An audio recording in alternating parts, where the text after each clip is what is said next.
Hello, I think we're live. Hi, everybody.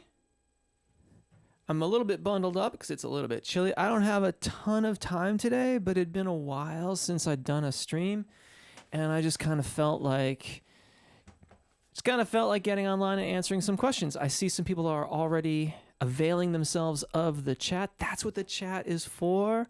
Ask me your questions. I'll tell you no lies. No, I'm just kidding. Um, or usually what I say is, ask me your questions, gatekeeper. I am not afraid. Little Monty Python. So yeah, I'm just going to dive in. Thank you very much for being here. Thanks for being a part of the channel. Hi, Jeff. I have ideas for songs I would like to write, sing, and upload to Spotify, but I don't play piano. I have snippets of lyrics and general themes, but I'm not sure what steps to take next. There are so many different things available to you. You could look for collaborative partners. So like if you're in the UK, Gumtree is, you could look for people to make music with. Here in the US, Craigslist. You could go on Fiverr and see if someone could make a quick track for you. You could, I mean, if you have a Mac, and I think you can get GarageBand on PCs now too. GarageBand has all kinds of ready-made little sequences and snippets of melody and stuff like that. And until you get used to putting it all together, that might be a place to start so that you can start to get your songs made and then put your lyrics and melodies over the top. If you've got snippets of lyrics and general themes, you might get more satisfaction out of finding a collaborative partner, but you could at least start with a few of those. AJ Weber. Hi, any practices for singers who have a drier timbre? Who sing on the note but still sound dry or lifeless, giving the ear the perception they're off tune. I hear this some when I record my voice. Yeah, the NG exercise. I know I come back to this very frequently. This feels weird to me. I'm gonna adjust this a little bit. Yeah, the NG exercise is really, really good for that. So that's like and it doesn't, you can use any pattern you want. And the idea here is keep that brilliance, that juiciness, if you will, going.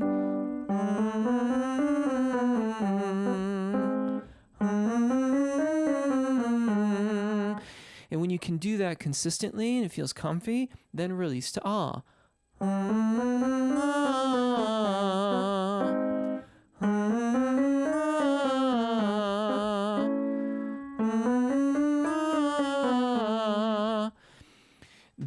That should help a lot with that. What you're talking about is very common, especially when you get into the zona di passaggio in the upper register of your voice.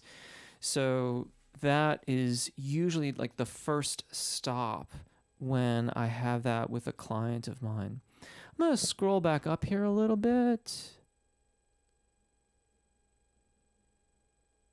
Hello, Stefan. Glorious Jake, hi. Suzanne, love your warm-ups. Thank you. Thank you, Suzanne. I appreciate that. Manuel, hi, Jeff. I feel I can sing every day for about an hour with no problems, but we all know how important it is to stop once in a while. From Monday to Sunday, on which days would you insert a rest day? It would really depend a lot on what's going on Monday through Sunday for you. And you've left off Saturday. So, I mean, are you already taking Saturday off? If that's the case, maybe you've got your day off already. Yeah, I mean, okay, so allow me to use myself as an example. My primary day that I meet with clients is Wednesday. So generally speaking, between teaching and vocalizing, and I end up doing a little bit of vocalizing, and I might sing some light repertoire just to kind of chill out at the end of the day. Basically, I don't worry too much about singing that day. That's kind of my day off, even though I'm singing all day long, which isn't a day off at all. But you get my drift, okay? Maybe look at your days a week. Identify where you could use the break, and then give yourself the break there. I-A-M-A. I guess that's a ask me anything. Yeah, though it's kind of ask me anything about music, I suppose. Although whatever, you can ask. I don't care. Ask me whatever you like, and I will always take the fifth or politely decline if it's outside my purview or outside the purview of this channel. Thanks for your knowledge. I'd like to ask, how long does it take to construct good stamina resistance and a good level of agility? Thanks very much. Muchas gracias. You're very welcome. It depends so much on how you're practicing. We can't really put a length on that without knowing what you're doing and how you're going about it. So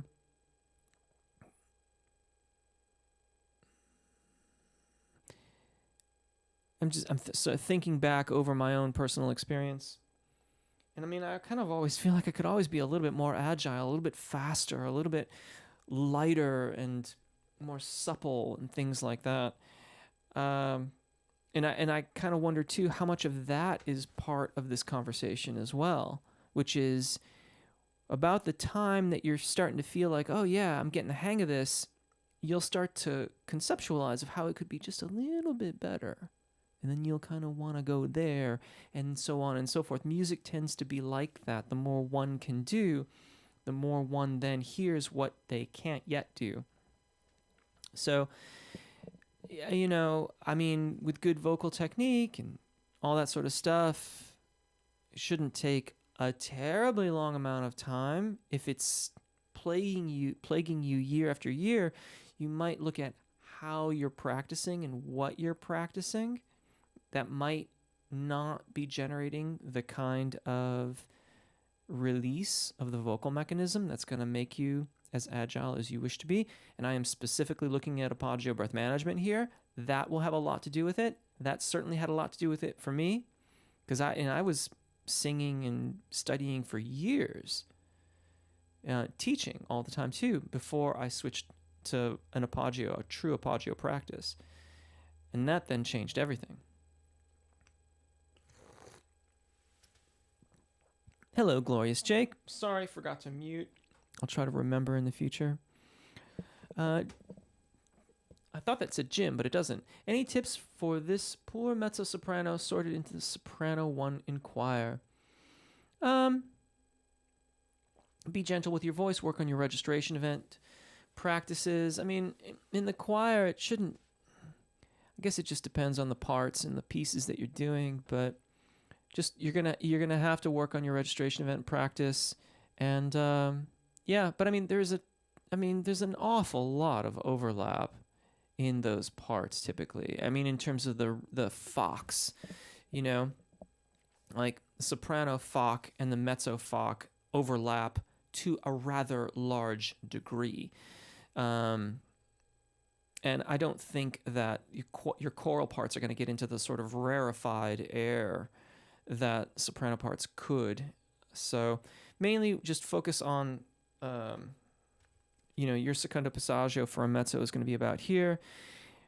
Anything in excess of that, just make sure that you're really, really comfortable there. Definitely check in on your primo passaggio too. It's quite likely that the bigger problem will be here, because the soprano primo passaggio will be here, mezzos will be here, give or take. And the soprano parts could dip into this area more frequently than a mezzo part might. So that might be more of what you need to look at to make sure that you are staying healthy. But just remember, like, if you're a mezzo and you've been put in this part, take it with a grain of salt, do the best you can. And your choir director should understand this. If you say, like, look, this part's a little bit out of my reach, or it's giving me specific problems, they may have advice for you as well. How can you sing ha ha ha? What, like that? Ha ha ha. It's just an H with an ah vowel afterwards. Make sure that you stay engaged. Have an idea of the vowel before you start to enunciate it. The H provides a little bit of a challenge in terms of adducting the vocal fold, but aside from that, not a problem. Thank you for your videos. You're very welcome, Monty. Thank you for popping in today. Cineclu, hello, sir. I tried my best. My singing is not improving, like emotional less. Why? Well, I don't know, because of course I've never heard you. I don't know what you sound like. It could be that it's not emotionally impactful for you, but it might be for someone else. We don't get to choose who has an emotional reaction to our songs. Like, those people will kind of find us. So I would encourage you to keep practicing. If you're really dissatisfied, you might try getting some lessons and seeing if that person might have some. You could even have a lesson with me if you wanted to. See what their reaction is. I can tell you, I had a lesson with a very famous singing instructor many, many years ago. And I said something very similar and said that I didn't feel like I was making an emotional connection to the audience. And their response to me was, you have to amp up your rhythm. And the conversation ensued out of that. What he was saying was basically what I just said to you, perhaps a little bit more metaphorically or eloquently. Actually, it was really direct on the rhythm thing. That's pretty direct. It was basically, you don't get to choose, and you also don't know what's going on inside the mind of the performer. So some performers can look incredibly passionate on stage, but they could be thinking about like the lunch that they're about to have. We don't know what they're thinking. I'm not saying that's likely, but we also don't know that it's not possible. In amping up your rhythm, you will very clearly delineate not only the song, but your intentions. So if you are super, super amped up on your rhythm, then you might push forward on some sections and pull back on others. That pushing and pulling has qualities to it. Like, audiences perceive pushing forward as rushing towards something or coming towards it or wanting to get to something. When we hear someone dragging, it has the general impression that they're pulling back, like they're reluctant to be moving towards it. So I might extend to you the same thing that was extended to me.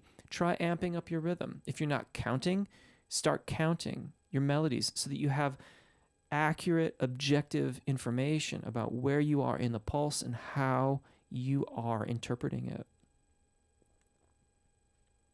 I'm a beginner singer. What are some singing fundamentals I should know about to sing well? Arpeggio, breath management. Start there. Learn about vowel alignment. Learn about registration events and what registers are. Don't worry so much about your FOC, which is to say your vocal range designation, like tenor, baritone, alto, soprano, any of that. Look at your airflow, your arpeggio, and your vowel alignment. That will serve you well, and your FOC will reveal itself over time. Bonsoir from Antibes, France. Bonsoir. I hope that you've had a lovely, lovely day. I personally practice speaking and studying French every day, but I am too shy to speak it, and I feel bad about that. But there you have it. I am thinking of many things that I would like to say in French, but I'm not going to, I'm afraid, because I'm embarrassed. Glorious, Jake. I thought, didn't you already say this ha ha ha thing? Cynically, I have no flexibility or motion. Why? We've kind of been over this, so I'm going to keep on going. Zach, hey Jeff, have any good singing rituals for before performing? I drink some throat coat tea with honey and watch 2 of your baritone warm-up videos. That's pretty cool. I mean, find what works best for you until it doesn't work for you any longer. So right now, it sounds like you've got a pretty cool ritual. I personally like to sing a lot of Beatles songs before I get on stage, whether I'm singing them in the gig or not. Oftentimes, I sing a lot of stuff that I'm not singing on the gig. I'll just sing whatever makes me happy, to get me in that kind of a headspace to then walk out and do the gig. I like your ritual. That sounds really, really good. So stick with that until it no longer works, and then find something else that does work for you. But and one of the things that I remember quite fondly is singing a lot of Beatles tunes. I like to spend the time before the gig, if I can, in the green room. If it's a casual kind of club gig and I need to talk with people, meet people, and do that sort of a thing, that's a little trickier. I still try to get a little bit of time in the green room before I go out. Hopefully you have a green room. If you don't have a green room, then that is a totally different thing. But yeah, I like to sing music. I like to sing Beatles tunes. I'll just strum an acoustic guitar, again, whether I'm playing an acoustic guitar on the gig or not. Nordic. Hey, I love your vocal warm-ups. My question is, everything I sing, I start to get phlegm working its way up into my throat and vocal cords. What should I do about this? Is it normal? Probably.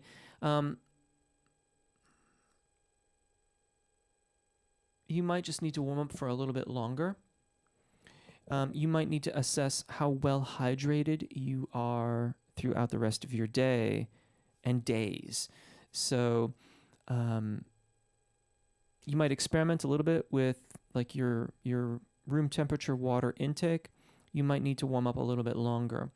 With the volume of singing and speaking that I do, I tend to be quite phlegmy. That's our voice's response to wanting to just sort of put a warm jacket on and coat itself and feel better. So for me, I can be very, very mucusy. This means that I need a little bit more recovery time. It means I need a little bit more warm-up time than if I didn't speak or sing as much as I do. It might be similar for yourself. If you have allergies, that too could be contributing. You'll have to assess that on your own. I'd start with that. Start with your intake of room temperature water. If you drink diuretics, like I do, like I'm having a coffee, this is coffee talk, right? If you are having diuretics, then you're going to need to offset that a little bit with water as well. So, yeah, start there. I love your tenor warm-up. I feel it tunes me up almost like a guitar. Very cool. You've helped me so much. Thank you so much, Jeff. May God bless you. Thank you, Anthony. I truly appreciate that. Sorry, I typed that accidentally, LOL. Okay, that's cool. Glorious Jake. Hey, Jeff, how can you have a sing that can be... Let's see if he said anything else.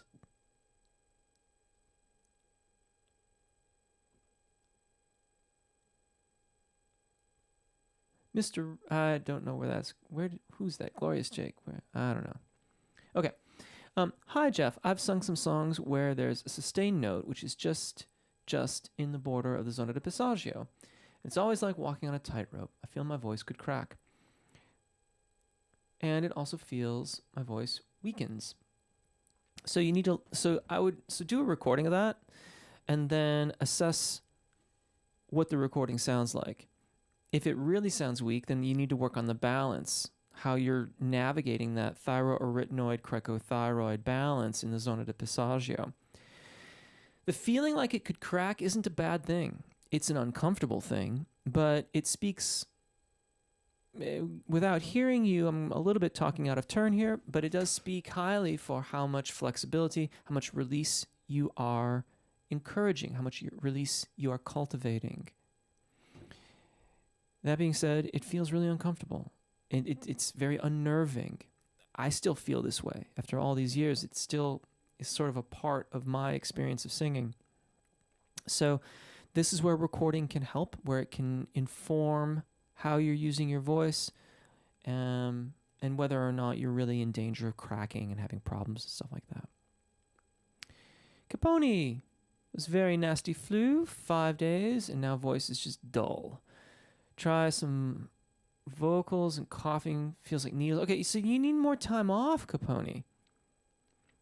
Yeah, and drink. Yeah, I can see later on there you're saying drinking, presumably water. Yeah, if you just got over the flu, give yourself a break. You might need a little bit more time before things are going to work nominally. If you were coughing a lot, if you had any amount of laryngitis, or if you lost your voice while you had the flu that time, your recovery is probably going to be measured more in weeks than days. Sorry to have to say. So be patient, be gentle with your voice, take your time.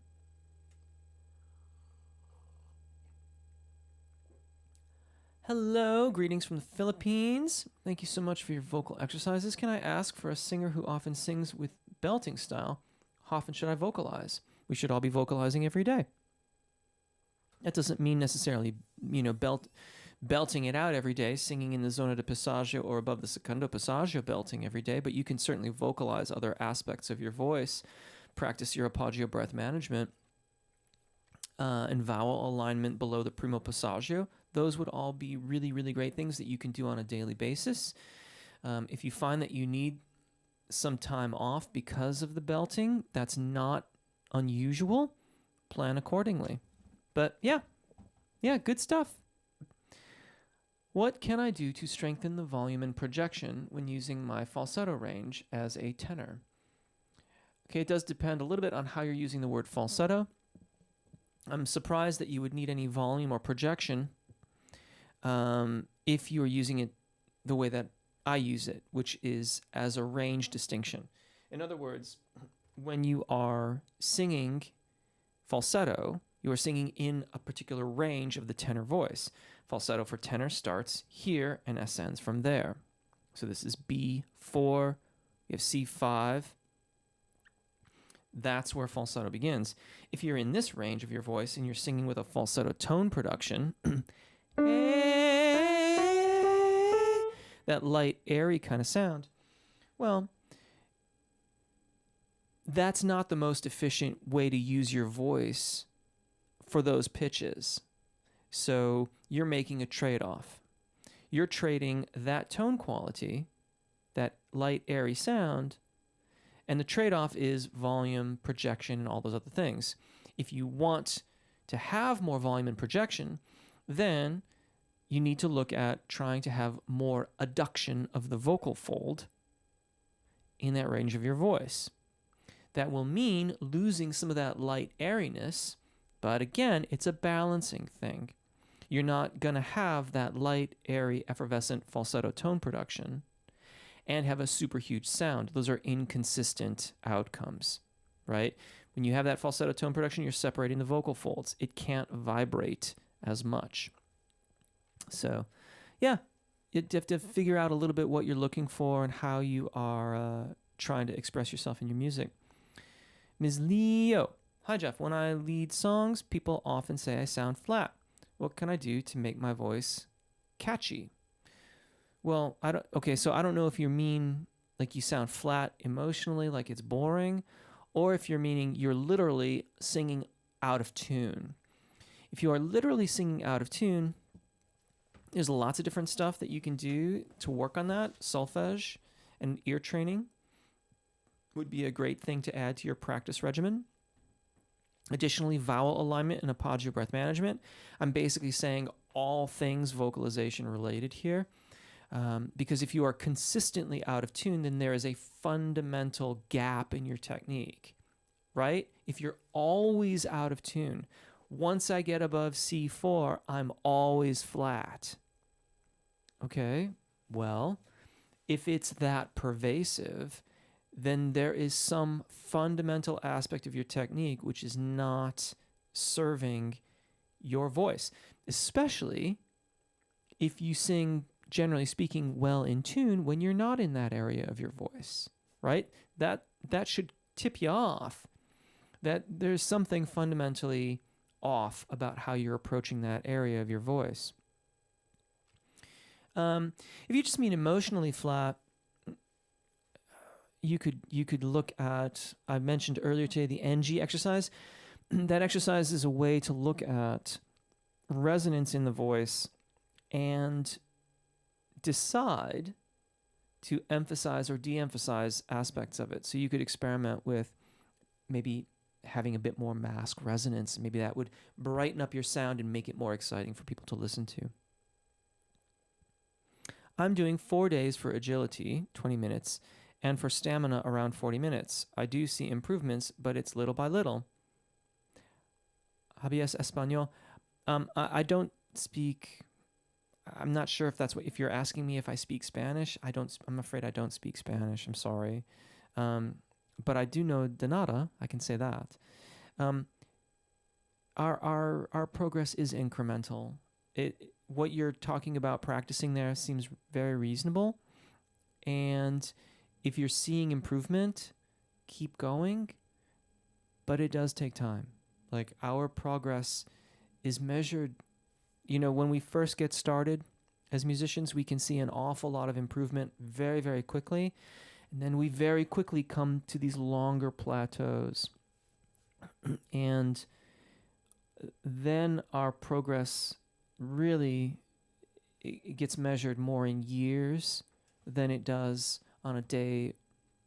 I mean, day to day seems unbelievably unreasonable, but like from a week to week or month to month kind of basis, we're really going to see these gradual improvements over the duration of our career until we then peak and then start to diminish over time too, which happens. Haley, thank you for your songwriting advice. If I wanted to learn more about how to create melodies myself, are there any YouTube channels or other educational resources you'd recommend? Ooh, good question. That's a really cool question.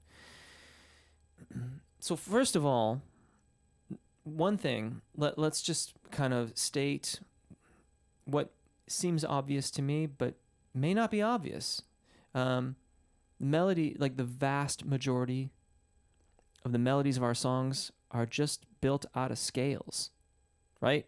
So in one manner of speaking, practicing the vocalizations on my channel, I'm not saying my channel is devoted to songwriting. It's not, obviously. But practicing those scales is, in fact, practicing the fundamentals, the kind of basics, if you will, the underpinnings of the songwriting process.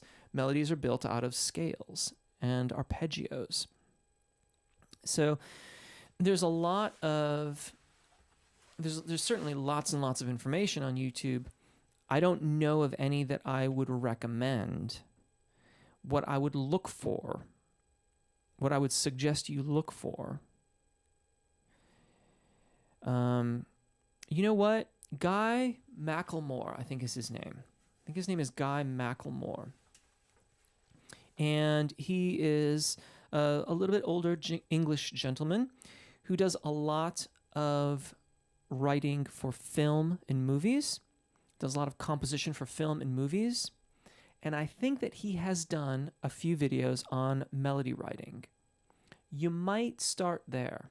It might be too advanced. I haven't watched those videos, but I've watched quite a few of his videos, and he's someone that I feel comfortable recommending. And I know you're not writing instrumental music, but the process of writing a good melody, there are similarities between writing a good melody and then adapting that melody to a vocalist. Obviously, you want to consider like range and all that kind of stuff.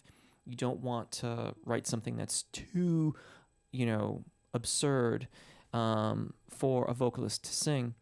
Additionally, you could also transcribe. So pick a song that you really love and then learn the melody from that song. It would be great if you actually learned the notes so that you knew exactly what the notes were. But if that's not possible, maybe get the sheet music for it and look at the sheet music. That would be another thing to do too. You could certainly do it all by ear. It's going to be a much longer process that way. Yeah, I mean, that's probably quite a bit to be getting on with, at least to start with. Can I practice the practice because Reagan don't know her part? Gosh, Gloria Shake, I really don't know what to make of that. Any gentle tips after flu voice? Oh, just be gentle with yourself. I kind of went over that a little bit earlier, Capone. Just be patient. I loved your idea about Fiverr and GarageBand as well. Thank you, Haley. Yeah, I mean, that gets a little bit tricky when you talk about songwriting and copyright and stuff like that, because making sure that you have something as a work for hire is a very specific thing in the music world. But at least to get things going, you could start there too. Okay, let's see here. Sharon, salut from Nice, France. Salut. Do you teach lessons remotely? I do, Haley. Yeah. If you go on my website, jeffrolka.com, there's a contact sheet. Send a message to me via the contact sheet, and we can go through all the details if you like. Any tips for building a more chesty mix voice? Chad, keep on working on balance. It's about balance. If you try to mix more thyroarytenoid dominance into your cricothyroid dominant singing voice, you will almost certainly go too far. You want to go about it from the basis of intention. In other words, you set up the system to be as balanced and responsive as you can, and then you sing the passage with the intent of having more fullness to it, and leave the manipulation of the tissues to the systems that you have set up to be responsive to your intentions. I always think about the Spitfire analysis. So in World War II, the English, the RAF, the Royal Air Force, they had the Hurricane and they had the Spitfire. And some pilots would make the transition from Hurricane to Spitfire. And what they mostly said was that with the Hurricane, you flew it like you flew a normal aircraft. But the Spitfire was an entirely different thing. You mostly held the yoke and you just thought about where you wanted it to go. You didn't physically manipulate it. Like, it was so incredibly sensitive and responsive to your flight commands. We want to have our voices be like that too. We want to set up the system where the voice responds to our artistic intentions. Folks, I know I normally spend an hour with you in these chats, and I do so enjoy them, and I'm going to try and get another live event going sooner than later, but today I'm afraid I have to bid you a fin adieu. I've got to go because I have another meeting coming up here, but I wanted to hop on for a quick Q&A, quick little chat. Hopefully I've helped a little bit. I wish you all the absolute best of days. If I didn't get a chance to answer your question today, I plan on doing more live events more frequently, so I will hopefully catch you again very, very soon. Thank you so much for popping in today. Sorry I have to go so soon today. Take really good care of your voices. Enjoy singing. We'll see you again soon. Bye.